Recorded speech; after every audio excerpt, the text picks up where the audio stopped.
Okay, so this video, we're going to talk about boundaries, right? That is the overall idea of module 2 is the totality of who, what, when, where, how, and why you are who you are, right? Peeling back the layers of the onion, just like I said in the video I just posted. So if you pull up in the resources, the Pinterest picture of Lisa A. Romano, she's fabulous. I love her. Her Pinterest about boundaries. Now she is a coach for narcissistic abuse, survivors of narcissistic abuse. She was born and raised on the narcissist cycle, narcissist versus empath dynamic, which is literally, that dynamic is literally a narcissist and an empath, both having been abused as children in one way, shape, or form, looking to find what in each other, what their parents didn't give them. They're looking for that validation that their parents didn't give them when they were children. That is the narcissist empath dynamic, and it's a cycle. And if you don't break it, it will ruin your life and your children's lives, because again, it's a cycle. And remember the whole parents bag of rocks, right? You're giving your children rocks that are abusive and then placing them on the cycle, your parents' cycle, your grandparents' cycle. So I digress. That's this whole course. That's where we're getting at while we're peeling back the layers, right? Okay, so what do boundaries sound like? I just want to go over this list because there's been some controversy. If you look up on Pinterest, this post itself, there's hundreds of comments, good, bad, and indifferent, about how this list might seem like the person's being selfish or what have you. Well, I can tell you that if you go beyond just the core of the meaning of each item on this list, and you exasperate its meaning, then yeah, it appears to be selfish. But let's just stay surface level here for the purpose of explaining what boundaries look like, right? All right, so I'm not even going to number them because they're not numbered and I'll lose my spot. So it's not my responsibility to make sure others are responsible. This is so true because most of the toxicity inside of your attitude, your beliefs, your rocks, your bag of rocks, most of the rocks that are discolored, if you will, it's a good metaphor, are literally the toxic poisons inside of your personality that are only there as they're there because it was somebody else's responsibility and you took the fall for it, right? Or if like being the scapegoat, if you will, right? So it's not your responsibility. This is a clear set boundary. It is not your responsibility to make sure other people are responsible. Like that's pretty clear and cut. So it's not my job to rescue people from their drama. So true. Okay. So we've all had the situation where a toxic person in our life, whether it be a parent, a friend, a relative, a sibling, a professional coworker, what have you, right? Where they come to you with their drama. And it could be, oh my God, my car broke down. I need $100, or my life is over. Or it could be, if you don't give me, they put it on you, like projection. Now it's your responsibility. They manipulate, and this is very popular manipulation tactic with drug addicts, right? Or even alcoholics, or gambling addicts, any addict actually. where they will project onto the empath a level of guilt for you not providing them with their need, right? Let me say that again. A narcissist or somebody exhibiting narcissistic behavior, they don't have to be necessarily a narcissist, but a toxic person or this kind of individual, they don't even have to be this kind of individual 24/7. They could just be this once a week, right? So not to label anyone. So this individual comes to you, and whether it's frequently in this fashion or just once random or just once, right? They'll come to you and they'll say, I've got all of this shit going on. I have all of this going on. Please help me. And somehow they'll make it your responsibility to help them, right? Well, it's not your responsibility to help them. And I'm a giving person. I literally have PayPal'd, Venmo'd money to people I haven't talked to in 30 years because they needed $35. With all of the promises in the world, they'll give it back to me next week, and then, oh, poof, they're gone. Suddenly I'm blocked on Facebook or whatever. I'm in narcissistic survivor abuse groups, domestic violence abuse groups, where individuals will ask me on Facebook direct messenger for $50 and, you know, or groceries or whatever, and I'll send it to them. And then they just keep doing it. And then the second that I say, you know what, I really can't afford it this week, they get mad. That is an example of this toxic behavior that we're talking about here. So I can't rescue everybody when I need $20. And trust me, there are a lot of times, more times than anyone will ever know in my lifetime, where I didn't even have gas money, okay? I give, and if I need help, I have to be absolutely desperate to ask for help, because I'm a strong, independent woman, and nobody likes to stay in that victim mentality or that victim space where they're constantly asking for help, right? So it's not my job to rescue people from their drama any more than it's your job to rescue me from mine, right? That's a boundary. It's a clear, concise boundary. Let's keep it moving. It's okay if others get angry. Remember, I was just telling you about the woman in the domestic violence group. She's a survivor. Yeah, she's got 3 children. Yeah, she's, you know, staying in a hotel room, and she's afraid for her life. There are times where an individual has to decide whether or not another individual is doing the things that they need to do to help themselves, right? I can only help so much. And then it, just like a parent helping their child, a parent can only help so much. You can only help your colleagues so much, your best friends so much. You can only do so much before it's affecting you and your grocery budget, or whether or not you can take care of your children. This is a very toxic and financially abusive dynamic, I might add, where the individual that is constantly asking and constantly bringing drama or constantly manipulating you into making you feel as your responsibility to help them from their dynamic, their situation, their drama, whatever the case may be. It's okay if you say, I can't help you right now. I have my own problems. I have to focus on me. I have to focus on my children. I have to do me for a minute, right? When they get mad, it's okay. Let them be angry. Send them on their way with pure love. Go on your way. I love you. There's nothing that I can do that will change your situation.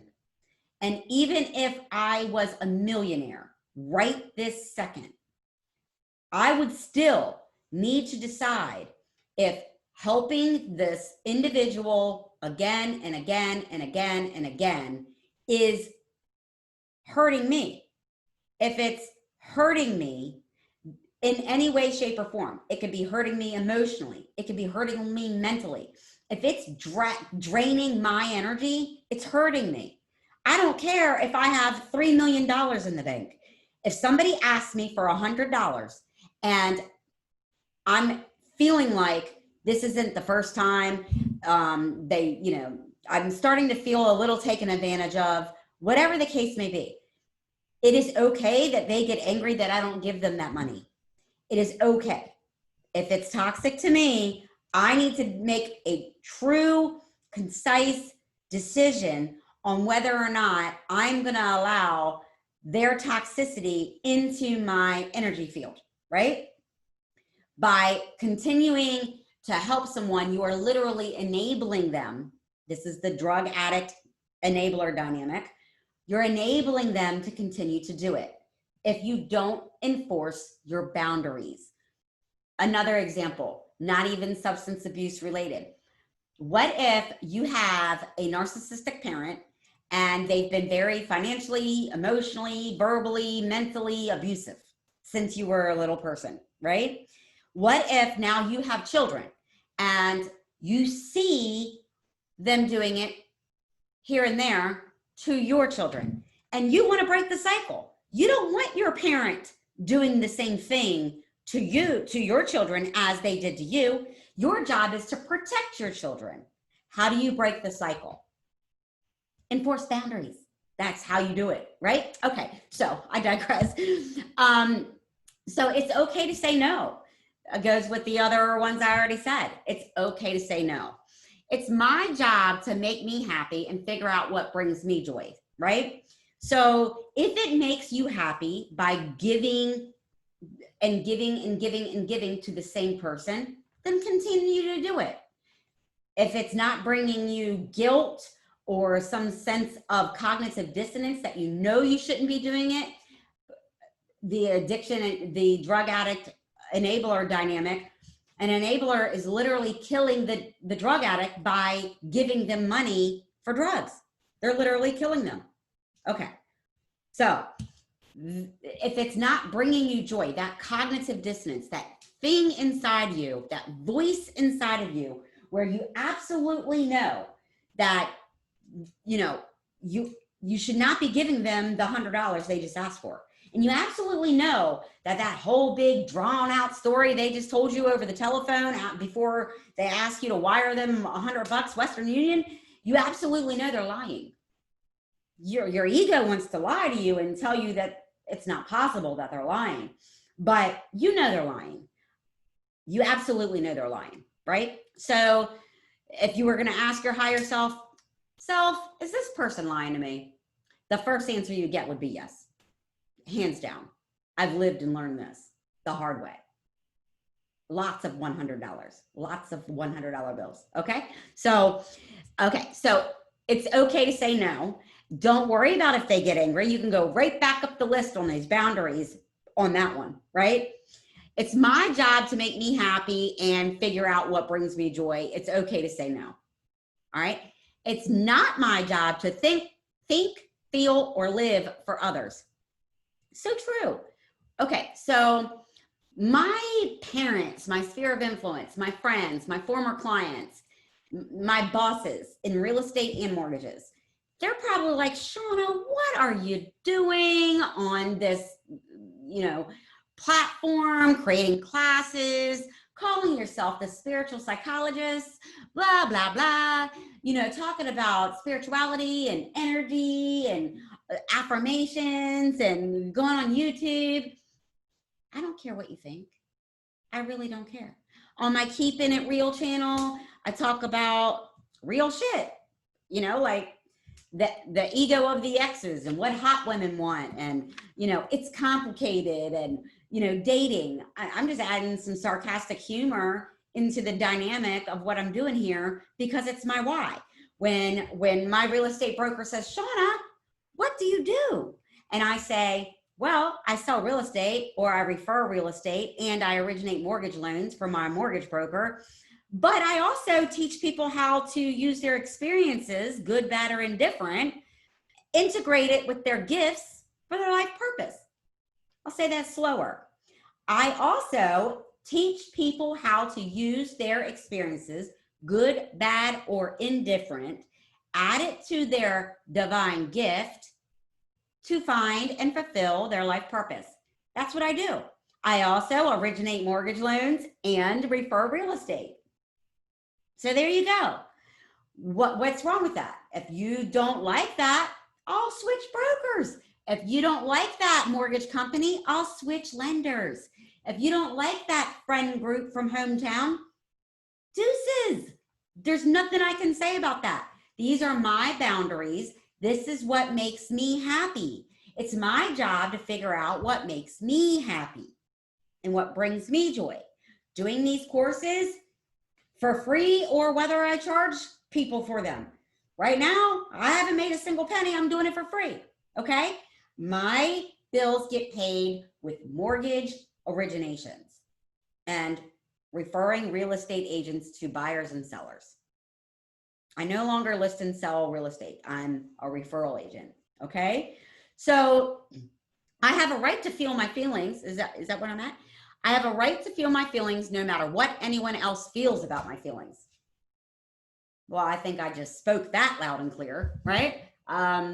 There's nothing you can say or do. Anybody in the world, I'm talking to you.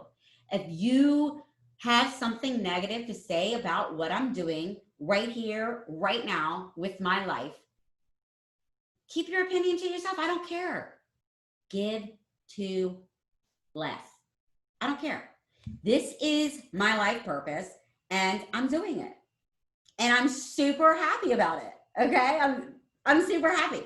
So that's what it is, right? So I have a right to feel my feelings no matter what anyone else feels about my feelings. No one has to agree with me. No one has a right to verbally abuse me. And that includes family, friends, partners, and coworkers.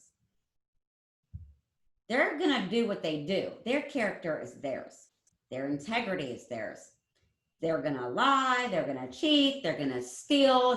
Ego's going to lie. And it sounds so cliche, but they're going to do whatever they have to do and say whatever they have to say if it makes them feel better about where they are in their life. It's called a hater. By definition, that's what haters do. Well, if you focus on you, focus on yourself, focus on enforcing and establishing and enforcing your own boundaries.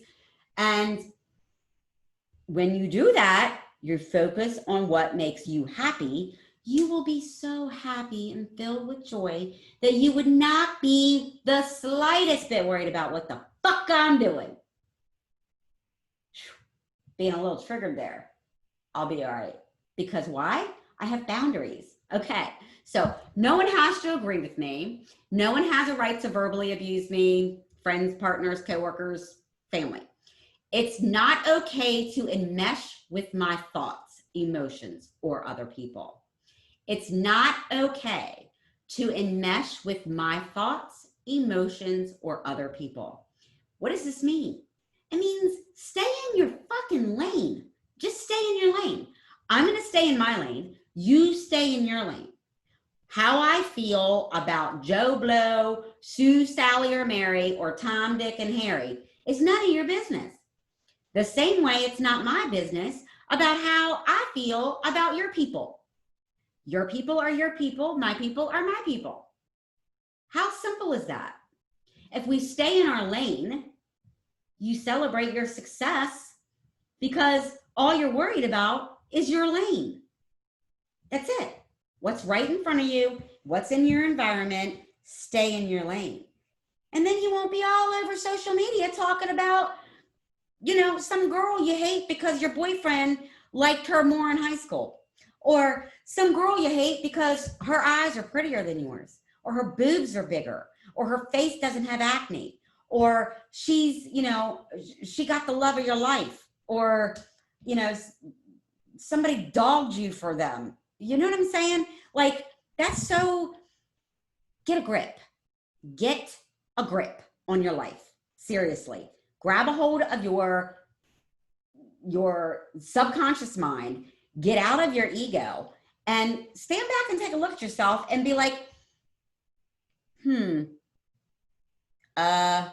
yeah, I've been focusing on other people.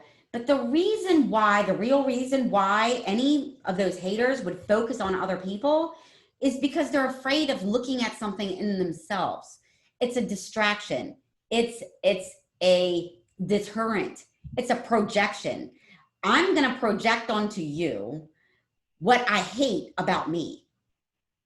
It's psychology 101, right? I am uncomfortable with being in the environment of that soul, that aura, because it's beautiful. And I feel so ashamed about my body, about my darkness, about my character, about my integrity, about who I am. I am ashamed of my life experiences. I'm not here to judge you, person with shameful integrity and character. What I'm here to do is bring you through the tunnel so you can get to your light. That's what I'm here to do. Okay. And I'm sorry, that whole there's light at the end of the tunnel, that is true. But what does that imply exactly? It implies you have to go through the dark, lonely, cold tunnel to get to the light. You can't go around it. You can't jump over it. You can't hide from it. You literally need to go through the tunnel. And I'm going to tell you, it's going to hurt. I have been fetal position on the bathroom shower floor, crying my eyes out, just letting the water beat down on my naked, vulnerable body for over an hour, just letting it out, crying out all of the toxins in my body, just like an oil change. I cried out and it was more than once. Sometimes I had to do it sitting in the Gulf of Mexico, all by myself at 5 o'clock in the morning. Sometimes I had to do it in the shower, making sure my daughters were asleep so they couldn't hear me just whelping in pain and agony. It hurt. There is no doubt about it.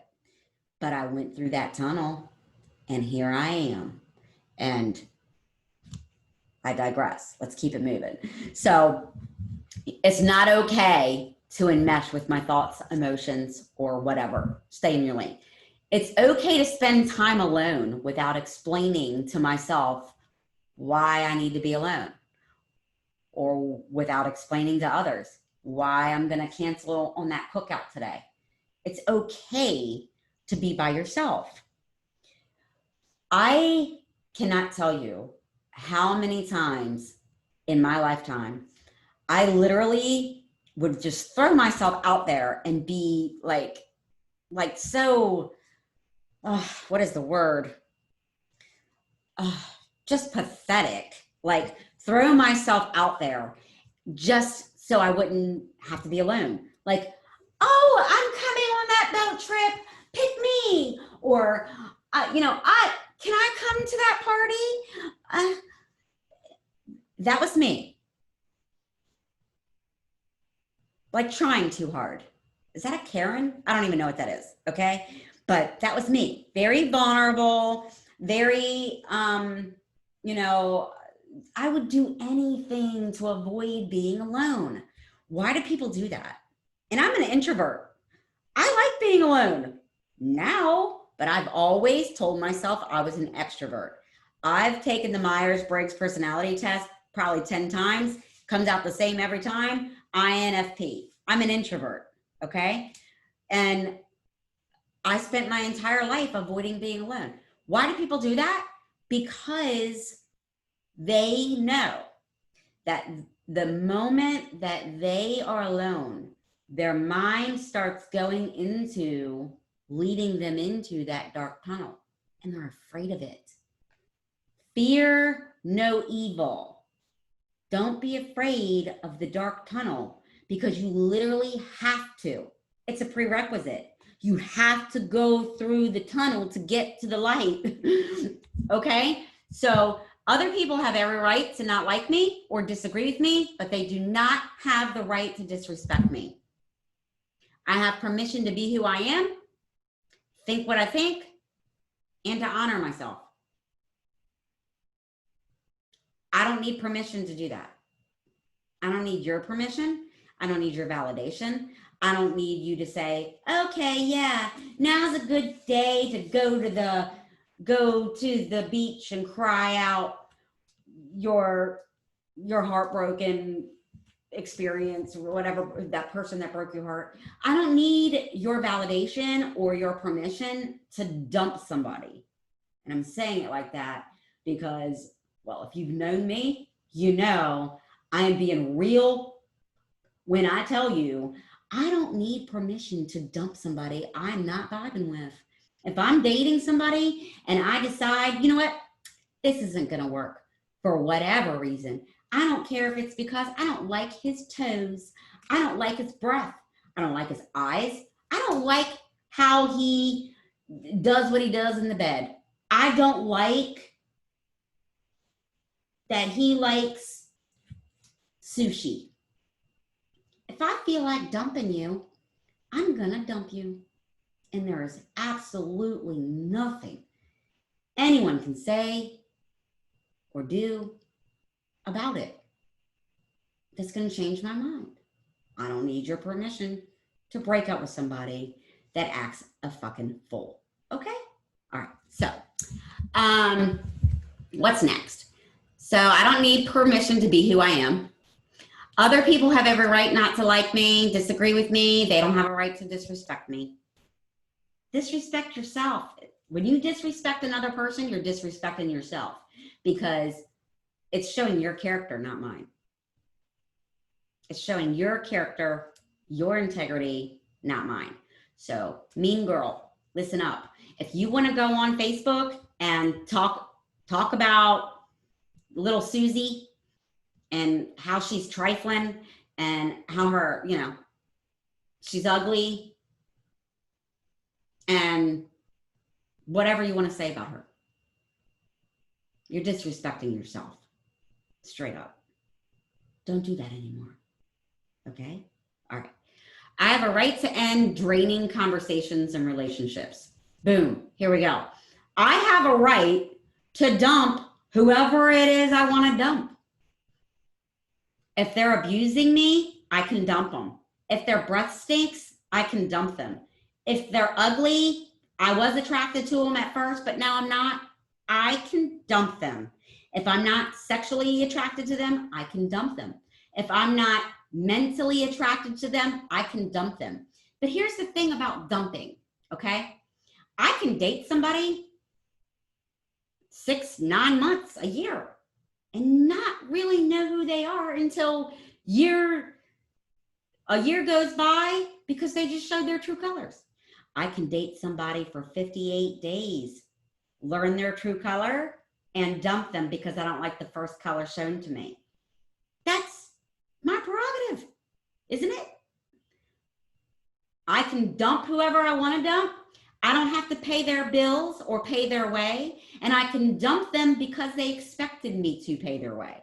I can dump them because I just fucking feel like it. I don't really care. I'm enough. These are boundaries. Full force and effect. Boundaries. Your transformation begins when you stop allowing others to judge you. You can't stop them from judging you. But what you can do is stop their judgment from affecting you, right? It's a big difference. Everybody is going to judge.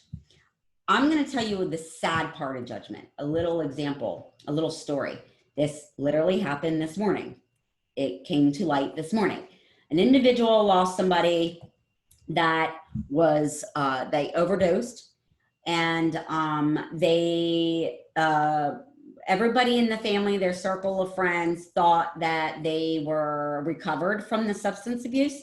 And this individual was hiding their use to their loved ones.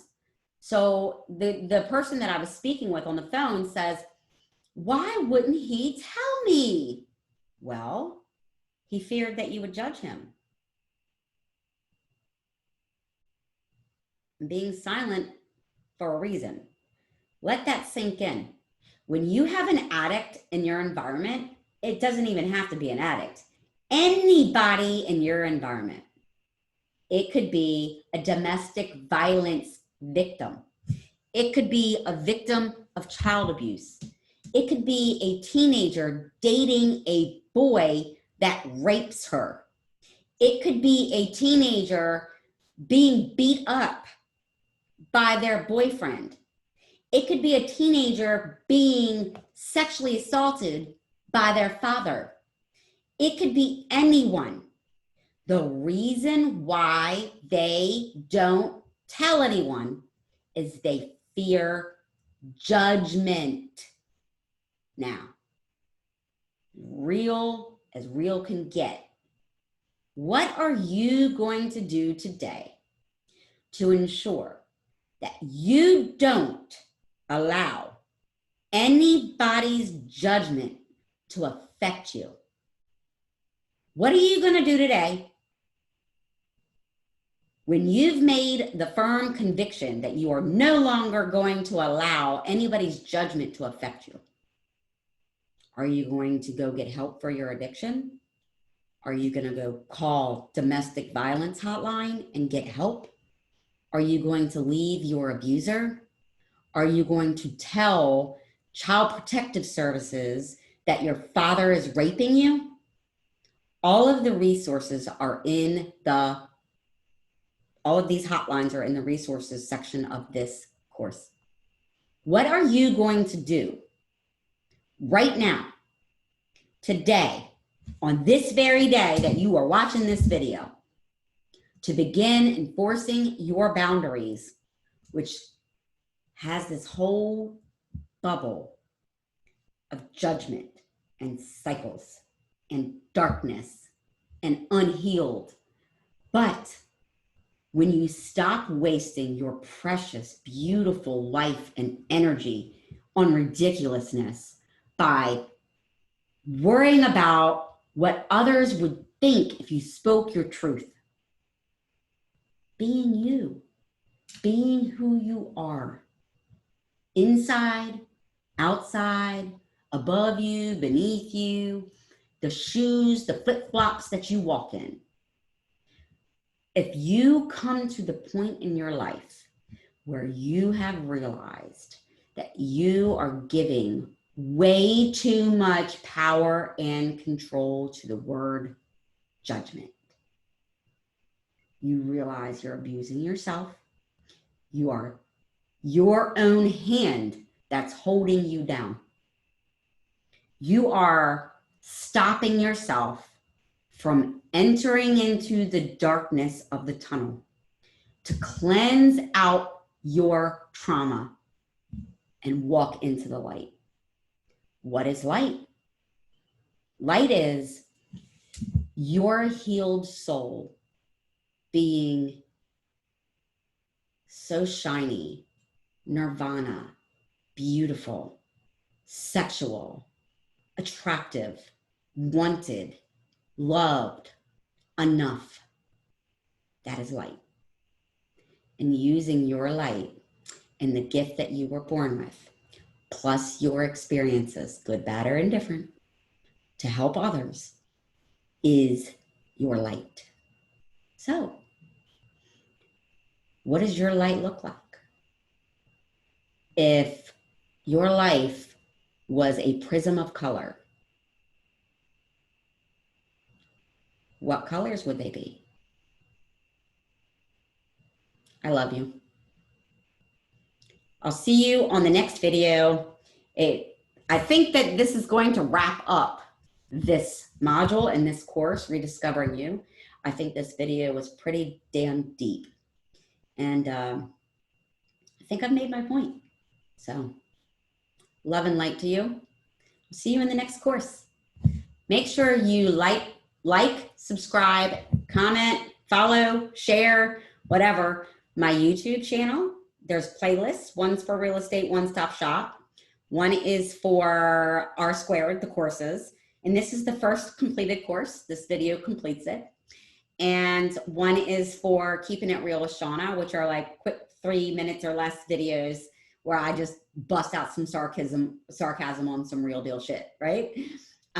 If you know anybody in the state of Maryland or the state of Florida that needs to refinance or qualify to purchase a home, I'm your guy.